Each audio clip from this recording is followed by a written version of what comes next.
Mereka akan melihat setelah kuburan ditutup, dan berarti hanya keluarga dan beberapa pejabat dari gereja yang akan hadir di sana. Dan ini peti jenazah dari Paus Fransiskus sedang diangkat secara perlahan juga ya untuk masuk ke dalam Basilika Santa Maria Maggiore.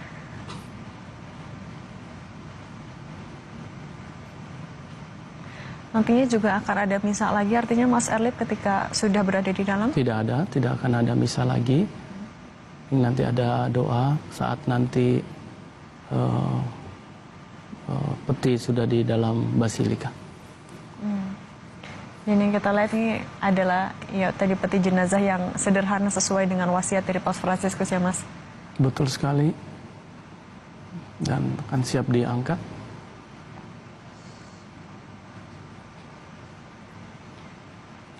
Dan kalau kita lihat sebelah kiri dan kanan itu ada informasi saya dapat 40-an orang yang selama ini dibantu oleh Paus Fransiskus. Mereka menggenggam di tangannya bunga mawar putih. Mawar putih ini ada artinya kah Mas Erlip? Untuk digunakan untuk memberikan penghormatan kepada Paus. Artinya yang berada di sisi kiri dan kanan? Kiri dan kanan itu ada anak dan orang dewasa yang sebelah kiri kanan.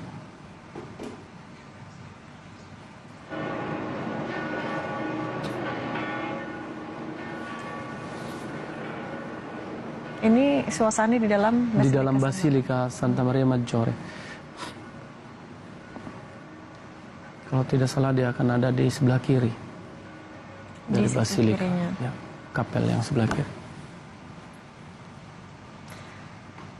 Basilika Santa Maria Maggiore ini jadi gereja Basilika yang selalu disinggahi oleh Paus Fransiskus, di tempat Paus Fransiskus berdoa sebelum dan setelah melakukan perjalanan dinas. Informasinya dari catatan kami terakhir beribadah di gereja tersebut pada 12 April dalam rangka menyambut Paskah.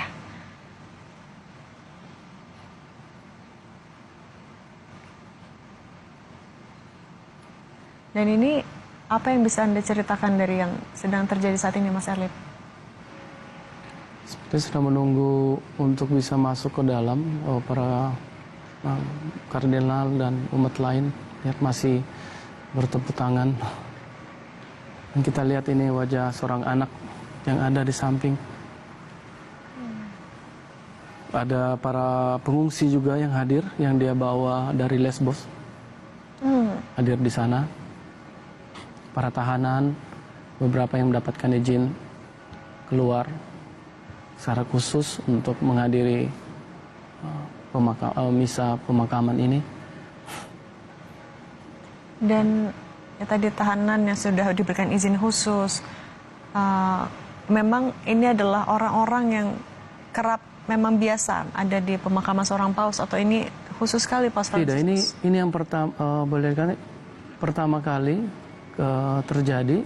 Saya lihat di mana memang dipersiapkan mereka untuk menyambut, karena mereka adalah, seperti saya katakan tadi, adalah sahabat dari beliau. Oke.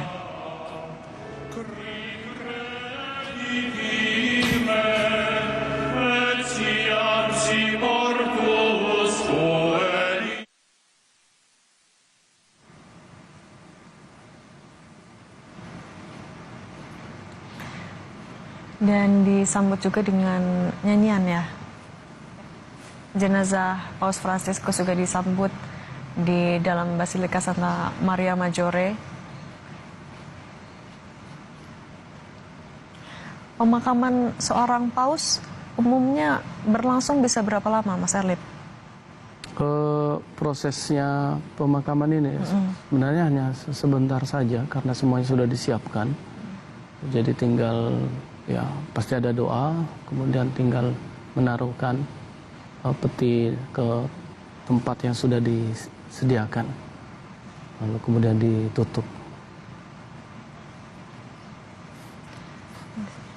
Peti jenazah dari Paus Fransiskus yang sesuai wasiatnya, petinya sederhana dari kayu satu lapis, kini tengah dibawa ke dalam Basilika Santa Maria Maggiore, tempat yang juga ia inginkan ya, menjadi tempat peristirahatan terakhirnya.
Mas Erlip, tadi kita juga melihat ada anak-anak yang turut membawa bunga di dalam Basilika Santa Maria Maggiore. Ini memang menjadi rangkaian atau seperti apa? Ini sepertinya sudah menjadi rangkaian untuk persiapan penyambutan Paus Fransiskus di Santa Maria Maggiore.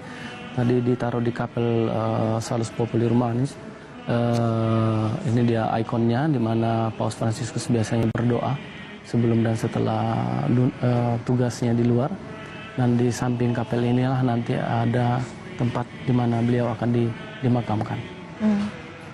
Tadi terlihat sekilas tempatnya, ada sebelah kiri dari kapel ini. Dan memang kalau soal anak-anak, Paus juga memiliki kedekatan dan kecintaan juga dengan anak-anak ya, Mas Erlip? Betul sekali.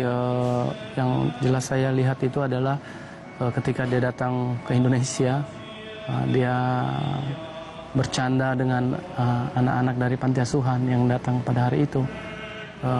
Karena seperti kita tahu bahwa waktu Paus Fransiskus datang ke Indonesia,